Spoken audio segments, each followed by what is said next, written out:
In this video, we're going to cover a few details about demand and supply and review a few things we've talked about already and talk about what do we do if we have a situation where both demand and supply are shifting at the same time. Just to recap and remind ourselves, when we say demand, what we're talking about is the willingness and ability of people to buy quantities at every price they see. Just reminding you, demand is not ever going to be used in an economics class like they do in the news. Sometimes they'll say, demand went up to 5. We're not going to ever say demand went up to 5. Demand is an entire line, it's an entire table, or an entire function, right?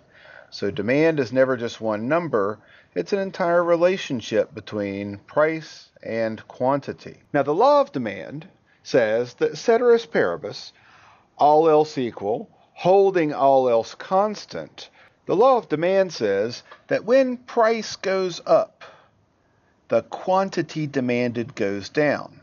In other words, people buy less at higher prices. This is a verbal way of describing the fact that when we look at the demand curve, it slopes downward. So why is it that the demand curve slopes downward? Why is there an inverse relationship? Price goes up, quantity demanded goes down. Price goes down, quantity demanded goes the other way, goes up. Why is there this inverse relationship between price and quantity demanded? There are 3 reasons why we could think about this is happening. The first reason is diminishing marginal utility. Diminishing marginal utility is the idea that for most things, when humans are consuming anything or you own anything, whether it's a television, a computer, bottles of water, or a car, the additional utility you get from the first one is higher than the additional utility you get from the second one. That's just a few examples we could think about. A car, for example. How much additional happiness or satisfaction or usefulness do you get out of having one car compared to none? Well, one car is immensely useful. Well, how much additional utility would you get out of a second car? Well, a second car is useful, but it's not nearly as useful as the first vehicle was, right? Similarly, when we're consuming things like pizza or drinking bottles of water or even money, we could argue that the first $100 I get is extremely useful. If I didn't have that, I would starve. But the second $100, a little less useful, much appreciated, but a little less useful than the first $100 was, right? So this is the idea of diminishing additional or diminishing marginal utility. What this translates into when you talk about a demand curve is that the marginal benefit goes down.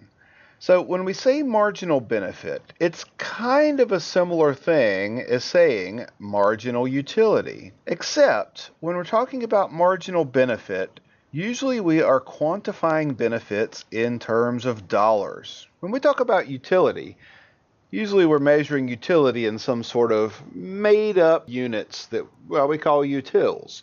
Utils are like happy points. How happy does this make you? Well, 100 happy. You can't see it. You can't really measure it. It's kind of a made-up thing. And it's useful, but it's made up. A little more useful is to try to measure how much additional happiness something gives you in terms of dollars or pounds or euros. Whenever we're doing that, instead of calling it marginal utility, we call it marginal benefit. We're asking, what's the additional value in currency that you place on the first car, the second car, and the third car? What's the additional value that you place on the first slice of pizza, the second slice of pizza, and so on? Now, we can see this on a demand curve. So here I have a typical supply and demand curve. And if we just focus on the demand for a moment, a couple of different ways we can interpret what's going on this demand curve. First, it tells us that for each price this person might see, it tells us what quantity the person would like to buy. So at $10, this person would like to buy 0. That's this point right here. At $9, this person would want to buy maybe a half of a slice of pizza or a half of a gallon of gas. At $8, one. $7, one and a half. $6, two is how much they would like to purchase. Another way of thinking about the demand curve is to kind of do this in reverse and say, okay, well, what if I looked at a certain quantity like 3? What is the highest price this person would be willing to pay for 3? And we look up at the demand curve and we see, oh, $4, right? Now, it turns out that one way to interpret what we just said about at each price, how many do you want to buy? And if you're going to buy 3, what's the highest price you'd pay per unit, right? For each of them, $4, is to interpret this way when we're talking about marginal benefit. We could say, well, let's think about this first unit. What's the most you're willing to pay for that first unit? Well, the most you're willing to pay is $8. Well, if the most you're willing to pay is $8, that must mean that the additional benefit, the marginal benefit, in other words, the value to you, the most you value purchasing that first unit is $8. This is an important interpretation of the demand curve. It tells us the value someone has for every single unit that they purchase. So this says the first one is worth $8 to them. The second one is worth $6 to them. The third one is worth $4 to them. The fourth is worth $2 to them. And a fifth would be worthless. They wouldn't be willing to pay anything for a fifth. This is the idea of marginal benefit, and it's going to be very important as we go throughout the semester.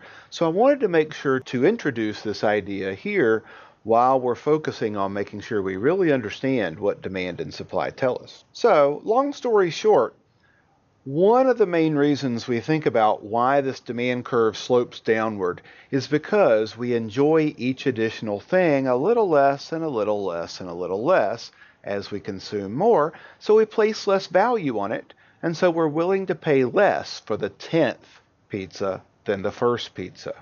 The second reason why people buy less when the price goes up and more when the price goes down is what we call the income effect. The income effect basically says, as the price of something goes up, it is impossible for you to buy the same amount of everything that you did before, right? Suppose you had $1,000, and with this $1,000, you used to buy 10 bottles of wine at $100 a piece. So with $1,000, you can clearly see that you can buy 10 at $100 a piece. However, it's also pretty clear to see that if the price of those bottles of wine went up to $200 a piece, there's no way that you can buy 10 with the same amount of money or the same amount of income. So extend this over all the things you buy, and it becomes pretty clear when prices go up, you can't afford to buy the same amount of everything the same way you did. You're going to run out of money before you purchase all the same things you used to when prices are going up. So that's basically the idea of the income effect. Higher prices make you feel poorer. In reality, you are poorer. You can't afford as much stuff as you could before. And the third reason that we use to explain why the demand curve slopes downward, why when the price goes up you buy less and when the price goes down you buy more, is the idea of the substitution effect. The substitution effect says, you know, most things have substitutes. Remember the idea of complements and substitutes when we talk about demand. And since most things have substitutes, when the price of something, let's call it good A, goes up, well, what are you going to do? Well, you're going to buy less of good A, and maybe you'll buy more of a substitute instead, the quantity of some substitute. If A is apples, the price of apples goes up, you'll buy less apples, and maybe you'll buy more of some other kind of fruit instead. Oh, something that starts with S, maybe strawberries, right? So the substitution effect gives another reason why when the price of something goes up, you'll buy less of it, because maybe you could buy more of something else instead, whose price has not gone up. So these are three reasons why the demand curve slopes downward. important for us to understand when we're talking about supply and demand. Now, individual versus market demand, we talked about this in an earlier lecture. Just want to recap here very briefly. When you're talking about taking one person's demand and converting it into, well, what would the market's demand? Say, instead of taking one person, we look at 1,000 people or 100,000 people's demand. How do we do that? Well, going back to our demand curve here, what we always do is we add the quantities that everyone's buying at each price to get the total demand. So again, it's kind of hard to think about this for 100,000 people, but with 2 people we could do it, right? So suppose that this demand here is Joe's demand, and there is another person in the economy. What we want to do is take Joe's demand and add it to, say, Jim's demand. And the easiest thing to assume here is just that, well, maybe Jim's demand is the same as Joe's demand. We're just doubling the quantities at each price. So we just run through the list of prices and say, at $10, Joe wants to buy none. Well, suppose Jim is the same. He also wants to buy none. Well, Joe plus Jim, their demand is going to be actually still quantity of 0 at a price of 10. But if Joe wants to buy 1 at a price of 8 and Jim is the same, we're going to take 1 for Joe plus 1 for Jim, and that would mean 2 at a price of 8. If at a price of $6, Joe wants to buy 2, well, Jim might also want 2. 2 plus 2 is 4. Here's Joe plus Jim's demand, right? So this is how we conceptually go from one person's demand to everyone's demand. We're adding up the quantities at each price. We never want to add the prices, though, in this kind of situation. So what ends up happening is we are really reducing the slope of the demand as long as we're talking about adding several people's demands who are very similar. Well, let's talk about the same thing with supply real briefly here then. Well, supply, remember, is the entire relationship between the price that businesses see and the quantity they want to supply. And the law of supply says, well, ceteris paribus, all else equal, if nothing else changes, and the only thing we're looking at changing is the price, as price gets higher, the quantity supplied is going to be higher. There's a direct relationship between price and quantity supplied. Rather than just saying that, right, we want to make sure we understand, why do we think that's true? Why do you think that makes sense? Why is it that businesses would produce more when prices increase? Ceteris paribus, right? What we're saying here is nothing else is changing with the business. They just can sell their stuff now for a higher price. Well, it just makes sense that if you're a business person and the price of what you're selling goes up, you're going to try to use more resources. You're going to work harder, work longer to try to produce more. Because the more you can produce and sell it at that higher price, you're going to be able to make higher profits. Another couple of things just to mention here real briefly is the idea of the rationing function of prices. Rationing means we have to decide who gets the limited amount of goods and services and resources that we have. Prices are a great way to do that. If we let prices do the rationing, prices decide who gets it. Basically what's happening is whoever has the willingness and ability to buy something is going to end up being the one who gets it. And that turns out to usually be a pretty efficient way of doing things. Let's think about some other ways that we could allocate goods instead of letting prices doing the rationing, right? Well, we could have some government agency just decide who gets what. They could decide that professors of economics get the big houses and people who are businessmen get the small houses, and people working in restaurants, they get the medium-sized houses. So some government agency could decide this. Another way to decide who gets everything is we could wait in line. So whoever has the time and the willingness to just wait in line all day at some window. At the end of the day, if you've waited the longest, you get it. Now, don't laugh. This is actually the way some things are allocated. Let me tell you a couple of stories.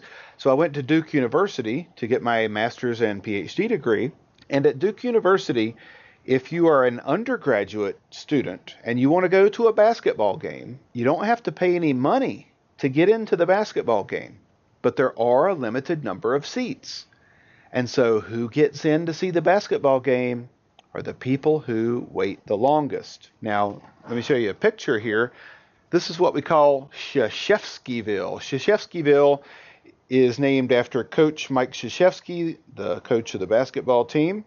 And this is where students camp out to wait in lines for tickets, sometimes waiting for several weeks in the rain and the cold and the snow. Now, they don't have to be there every single minute of every day. They are allowed to leave the tents to go to class, and then they have, I think, another couple of hours a day they're allowed to not be in the tent, so they can go take a shower or whatever. But besides that, you got to be in the tent. So this is a weighting method of allocating something. Do you know how much they could sell those student seats for if they weren't going to the students? It would be millions and millions of dollars. And maybe it would be more efficient. But it certainly wouldn't seem like the right thing to do to not allow the students of Duke University to have some of those good seats to be able to see the basketball games and cheer them on, right? Now, another way, and this is a bizarre way, but again, this has been done before, is to do a lottery in order to decide who gets things. So, long story short, we don't have to use prices to decide who gets things. It could be done in a lot of other ways.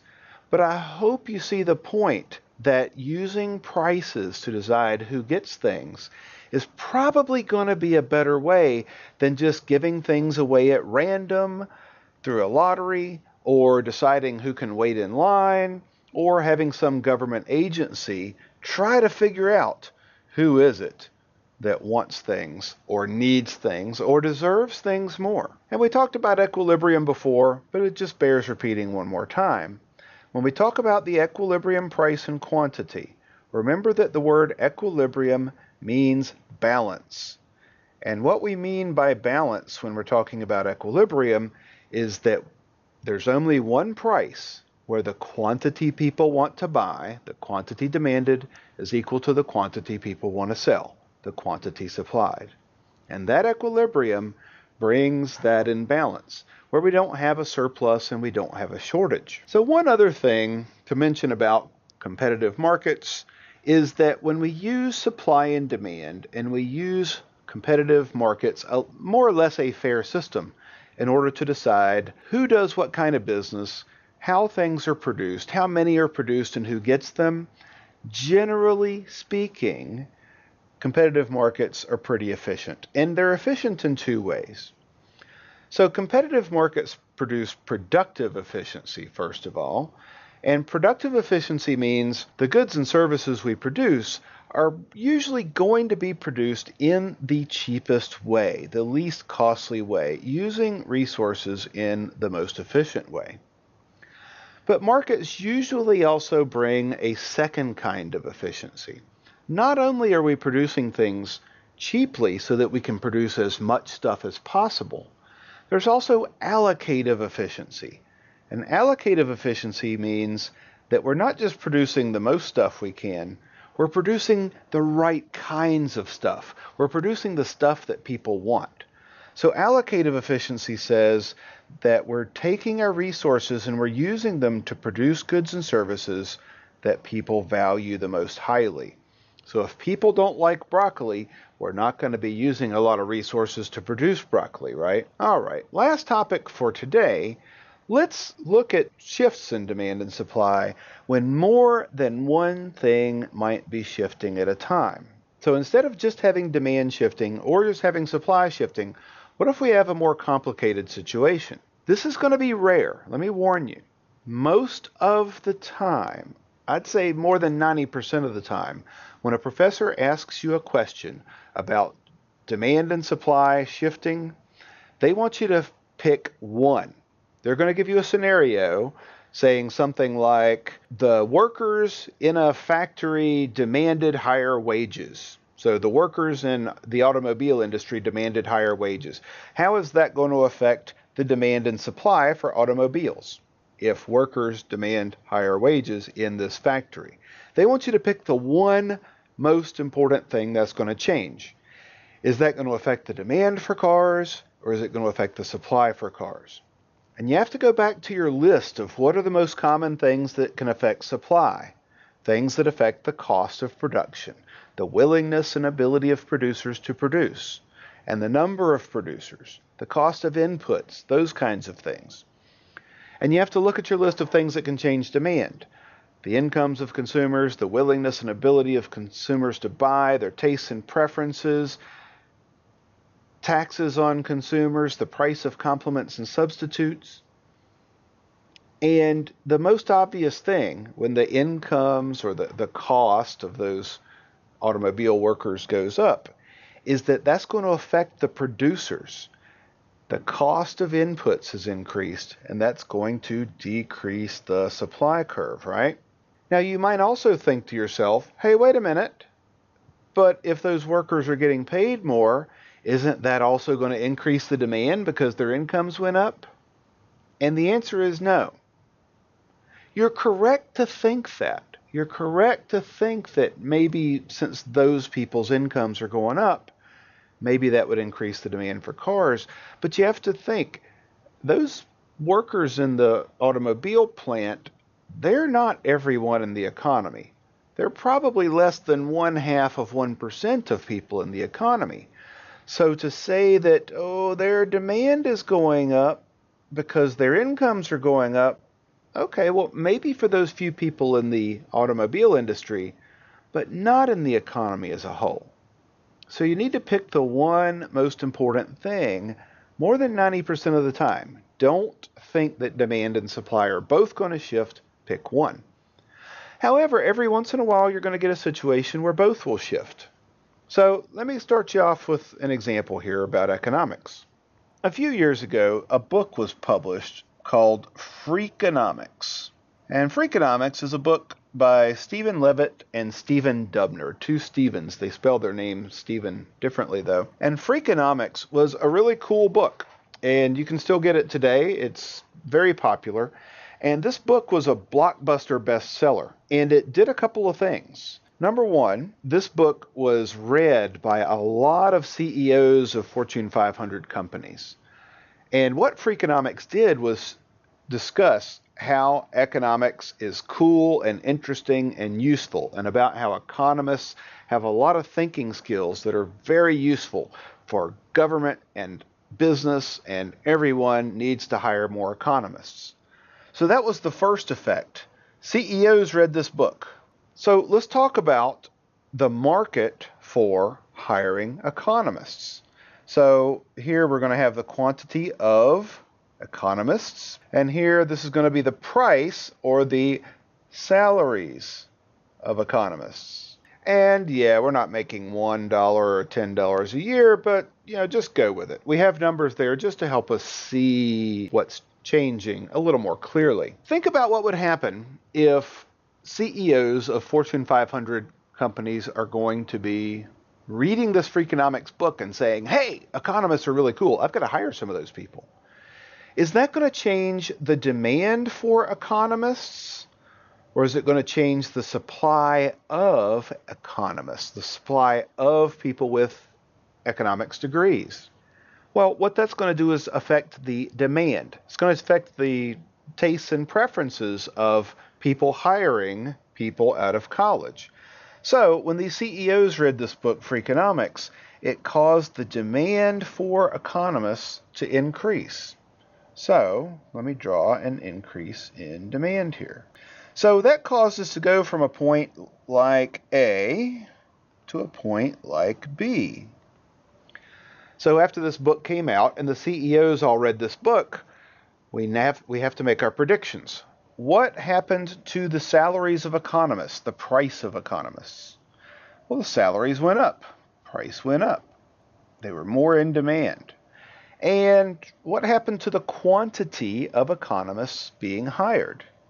Well, the way I've drawn it on this graph, it looks like it might have gone from, 3,000 to, between 5,000 and 6,000. So the quantity of economists being hired went up as well. But it turns out that was only one effect. There was another huge change.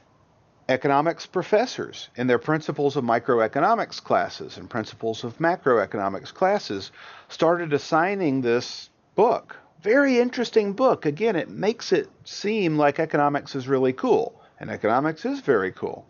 It talked about how economists study sumo wrestlers and drug dealers and teachers who are cheating for their students on tests in high school. So when students in college started reading these very interesting books about economics, there was another effect. A lot of students started becoming econ majors. So when the students started reading for economics, more and more people started majoring in economics. Economics is the most common major at the best schools in the United States. It's the most common major at Brown University, Duke University, colleges like Harvard and Princeton and Yale. It's always either number 1 or number 2 in these universities. Very, very popular major. At Duke University, economics is so popular that the economics department has its own graduation all by itself. When the students read this book and they start becoming economics majors, what is that going to do in this graph? Is that going to affect the demand for hiring economics majors or the supply of people with economics degrees? You guessed it, that is going to increase the supply of economics majors.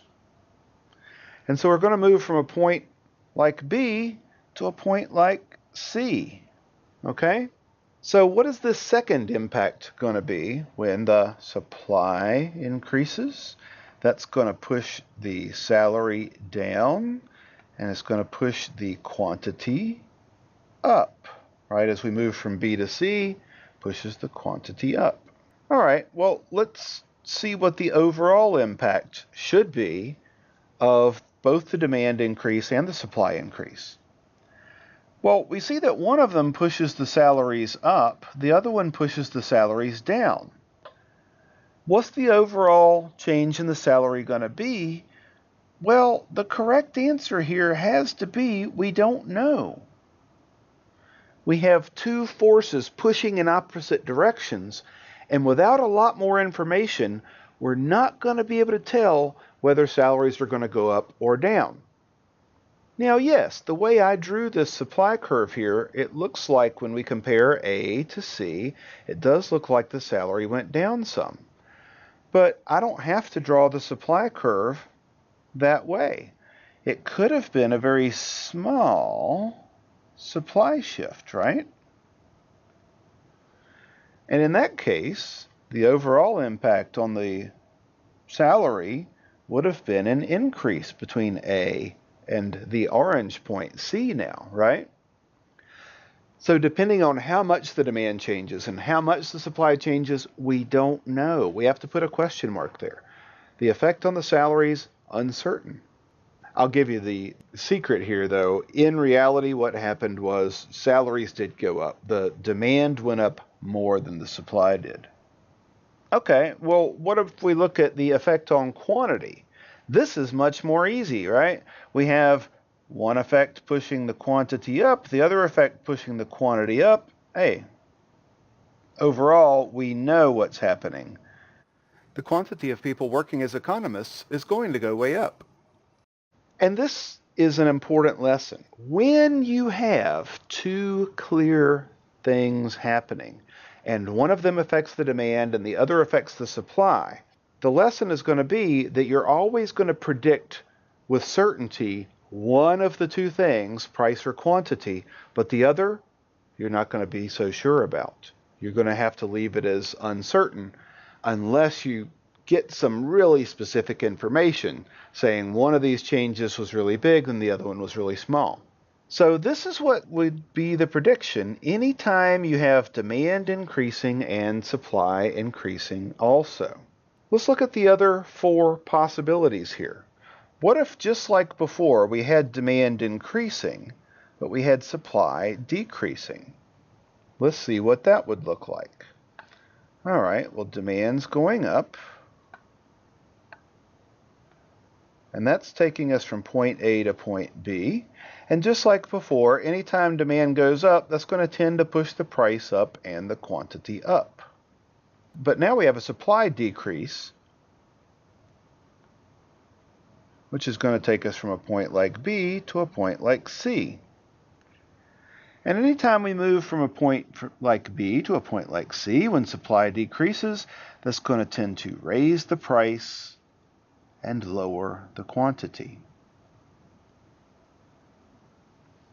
And now we want to see overall what would our prediction be. If we know there's a scenario where the demand goes up and the supply goes down, well, the price goes up when demand goes up, and the price also goes up when supply goes down. Overall, price going up. We're sure of that because both of these moves push the price up. We're going up in both cases. But what about the quantity that's going to be exchanged in this market? Well, there we just can't be sure because we have one of these changes pushing the quantity up and the other one pushing it down, and it's impossible to tell, again, without a lot of really specific information that you're not going to be given 99.999% of times in an economics introductory class. What we want you to be able to tell us here is, well, since one of these things is pushing the quantity up, and then the other thing is pushing the quantity back down, we just don't know. So quantity, we just can't tell you what's going to happen there. So demand up, supply up, demand up, supply down. Let's look at the two other possibilities here. What if demand goes down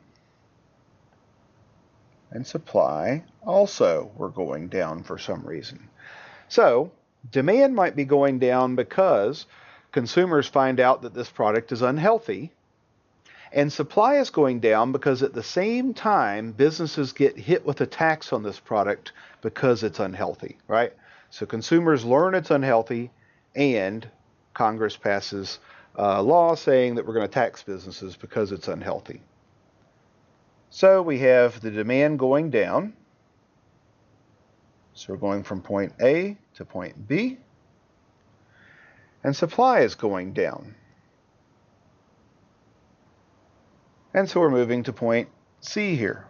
So the easiest way to tell the overall impacts is just to analyze them separately and then see which things are moving in the same direction and when things are trying to be pushed in opposite directions. Those are the ones you're unsure about. So when demand goes down and we go from point A to point B, that pushes price down and quantity down. When the supply goes down, that tends to push the price up and the quantity down. So when we sum those two effects up, price goes down, price goes up, we really can't say. But quantity goes down, we can be darn sure that the quantity is going to go down in this scenario. And the last case that we need to look at, demand might be going down, but supply might be going up. Now, if you want to learn this, you need to pause the video right now, grab a scratch piece of paper, and you need to do this and see what your predictions are. I'm begging you, please pause the video for just a second and see what you can do here. Make sure you can understand this. All right. So when demand goes down, go from point A to point B, And then when supply goes up,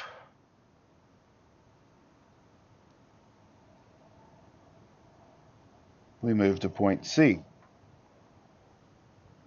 So just as always, when demand goes down, that's going to tend to push the price down and the quantity down.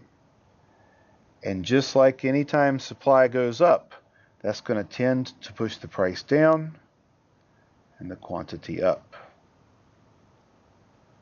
So if we add up the overall effects, we can be sure that when demand goes down, people don't want it as much, and supply goes up. It's cheaper and easier to produce, perhaps. That's going to drive the price of this product down.